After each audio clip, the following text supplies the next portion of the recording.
తూర్పుగోదావరి జిల్లా సీతానగరం నియోజకవర్గాన్ని కూటమి ప్రభుత్వ నేతలు దోచుకుంటున్నారని ఆరోపించారు మాజీ ఎమ్మెల్యే జక్కంపూడి రాజా. 80 రూపాయలకు అమ్మాల్సిన టన్ను ఇసుకను 250 రూపాయలకు విక్రయిస్తున్నారని, అధికారుల అక్రమాలను అడ్డుకోకుండా చోద్యం చూస్తున్నారంటూ ఫైర్ అయ్యారు.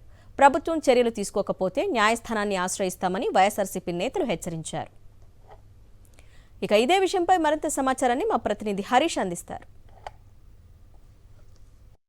గోదావరి జిల్లాలో ఇసుక అక్రమాలకు కూటమి పార్టీ నేతల అక్రమాలు అంతు లేకుండా పోతున్నాయి. ప్రత్యేకించి గోదావరి పరివాహక ప్రాంతాల్లో లక్షల టన్నులు ఇసుక మాయమైపోతుంది.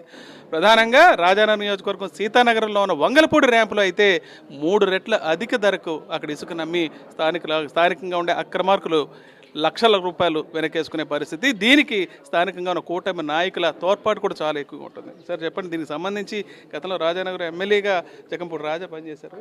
గతంలో మనం ఎప్పుడూ చూడలేదు 80 రూపాయలు టన్ను తీసుకుని 250 రూపాయలు 300 రూపాయలు.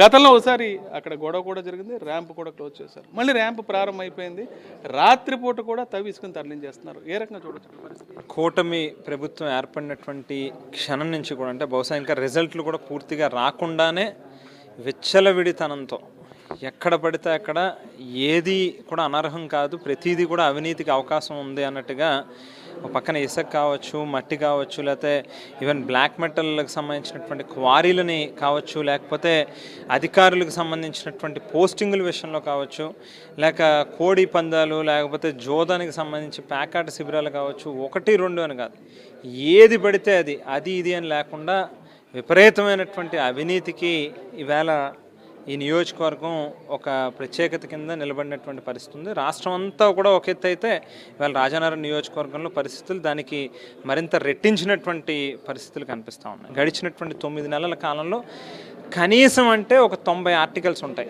ఏ రకంగా ఇసుక దోపిడీ జరుగుతూ ఉందనేటువంటిది. అంటే స్వయంగా వాళ్ళ పేపర్లోనే రాస్తూ ఉన్నారని అంటే ఎక్కడికి దారి తీస్తూ ఉందనేటువంటిది మనం ఆలోచన చేయొచ్చు.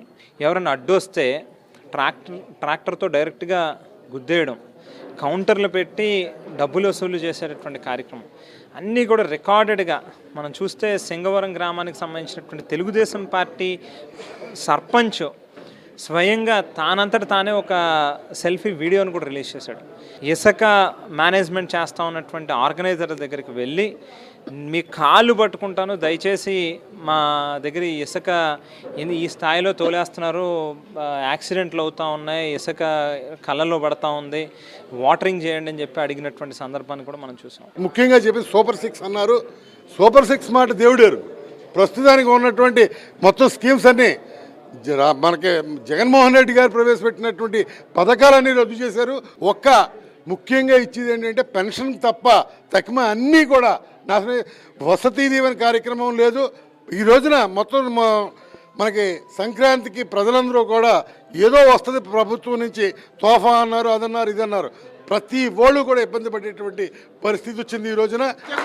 ఖచ్చితంగా నియోజకవర్గంలో జరుగుతున్న దోపిడీని అరికట్టడానికి పూర్తి స్థాయిలో ఉద్యమిస్తామని చెప్తున్నారు. ప్రధానంగా అధికారులకు చెప్పడం, వాళ్ళ మాట వినకపోతే, ఎటువంటి చర్యలు చూపించకపోతే ఖచ్చితంగా న్యాయస్థానాన్ని ఆశ్రయిస్తాం, లేదంటే ఆఖరిగా తామే ఉద్యమిస్తామనే విషయాన్ని కూడా స్పష్టం చేస్తున్నారు. రాజానగరం నియోజకవర్గం నుంచి హరీష్ ఫర్ సాక్షి న్యూస్.